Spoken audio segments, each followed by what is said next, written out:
Bienvenidas y bienvenidos a la serie de los 10 más. En esta ocasión vamos a hablar del Día Mundial de la Alimentación. Es una de las fechas de Naciones Unidas más relevantes en el mundo porque pone el énfasis en uno de los temas más escandalosos que podemos tener en las sociedades contemporáneas. Me atrevo a sostener que es un escándalo porque estamos hablando del hambre, de una situación en la que las personas no pueden adquirir los alimentos que requieren para sobrevivir y ya no digamos para trabajar o para incorporarse a procesos ampliados de desarrollo. Estamos hablando de niñas y niños que pierden capacidades de aprendizaje porque no tienen los nutrientes suficientes en el cuerpo para aprender y desde luego tampoco la energía para mantenerse despiertos y activos. Se trata entonces de una de las agendas más complejas de la cuestión social que tiene que ver con mucho más allá de solamente el ingreso de las personas. Estamos hablando de un déficit de mercado, estamos hablando de mercados que no funcionan de manera perfecta, por supuesto, que generan pobreza, desigualdad, acumulación y por lo tanto también hambre y desesperación en millones. De acuerdo con los datos de la FAO y el estado de la inseguridad alimentaria en el mundo, todavía hay alrededor de 850 millones de personas en situación de hambre.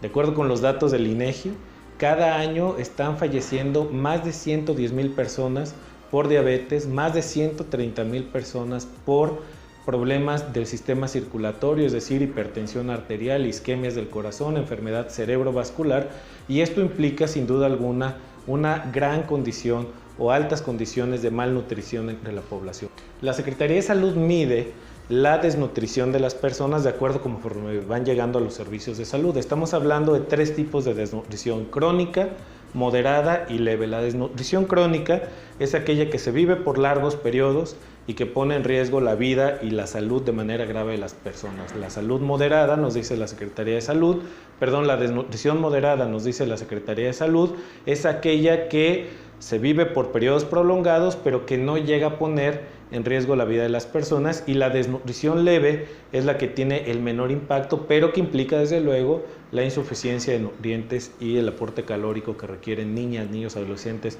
personas mayores para tener una vida sana, adecuada y en bienestar y en dignidad. Prácticamente toda la pobreza y toda la carencia de alimentación y desnutrición lo tenemos en el sur. Fundamentalmente estamos hablando de este corte que habíamos hablado la ocasión anterior, en donde destacan Jalisco y el estado de Guanajuato, pero también los estados del sur-sureste. Si pensamos en términos de lo que nos dice la ENIC, sí tendríamos a 2 entidades del norte del país, que son Sonora y Sinaloa, donde, habiendo hogares que tienen dificultades para adquirir alimentos y satisfacer sus necesidades alimentarias, estamos teniendo hogares que efectivamente en los últimos 3 meses han tenido carencia de acceso a la alimentación y se han quedado sin alimentos suficientes debido a fundamentalmente no tener recursos para comprar esos alimentos que requieren las familias. De esto estamos hablando, de un país nuevamente partido en 2, que si lo vemos por los indicadores de la Secretaría de Salud, estarían prácticamente en el sur-sureste, y si lo vemos vía los datos del INEGI en la encuesta nacional de ingreso y gasto en los hogares, tendremos que incluir además a estos 2 estados del norte. Es decir, tenemos un territorio nacional marcado por enormes asimetrías y por enormes desigualdades.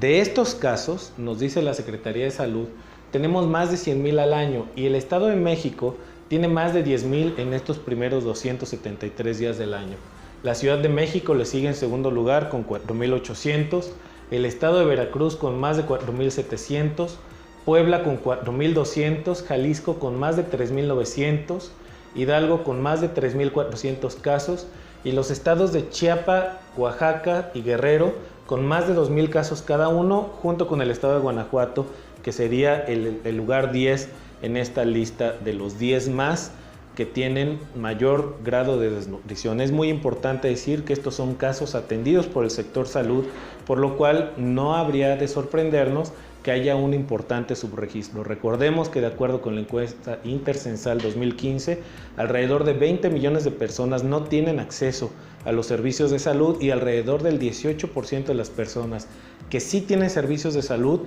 van a otro tipo de servicios, por ejemplo las farmacias, por ejemplo consultorios privados. De esta forma lo que tenemos es una gran cantidad de personas que anualmente están viviendo la desnutrición y que por supuesto esto se traduce en mala salud, en mala condición de vida. ¿Qué tenemos también del otro lado? Tenemos al porcentaje de hogares que, de acuerdo con la encuesta nacional de ingreso y gasto del 2016, estamos hablando que esta encuesta la levanta el INEGI y que además tiene un módulo de hogares y familias. En ese módulo de hogares y familias del ENIC, lo que nos dice es que hay hogares que en los últimos 3 meses han tenido dificultades para satisfacer sus necesidades alimentarias. Y de esos hogares tenemos una gran cantidad o un gran porcentaje también de hogares que efectivamente se han quedado sin comida en los últimos 3 meses por falta de recursos económicos para acceder a una alimentación variada, sana, etc. ¿Cuáles son estos estados? Sorprendentemente el estado de Tabasco, nos dice el ENIC, tiene al 30% de los hogares con dificultades para la alimentación que se han quedado sin comida en los últimos 3 meses.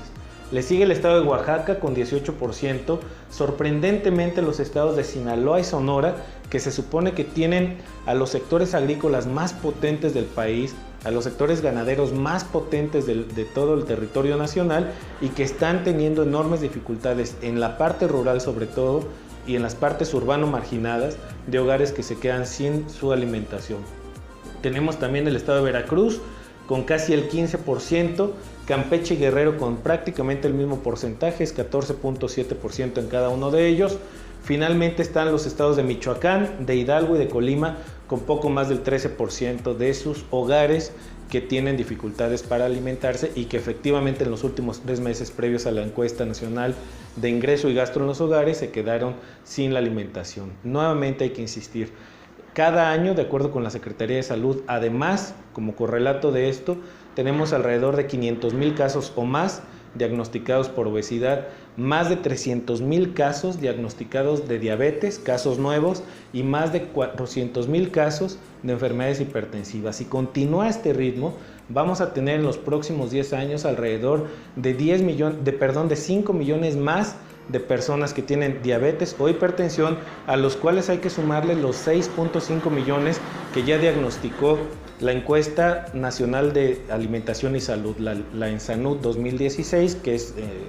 la que le llaman la encuesta de mitad de camino y que nos habla, insisto, de más de 6.5 millones de personas con diabetes, a las que de continuar, insisto, las tendencias, habría que agregar estos posibles 4.5 millones de nuevos casos de diabetes y de hipertensión en los siguientes 10 años. Sin duda alguna, el sistema de salud no puede solo con este problema. Se trata de la reconfiguración de toda la política social, se trata de la reconversión del sistema alimentario nacional y sin duda alguna de garantizar lo que ya está en la Constitución, el derecho a la alimentación y el derecho a la seguridad alimentaria. Son 2 grandes deudas del Estado mexicano que en el modelo económico y en el modelo de distribución de la riqueza que tenemos ha dejado a millones, como ya lo pudimos ver en los datos, en la orilla y sin duda alguna en situación de escándalo. Muchas gracias por su atención.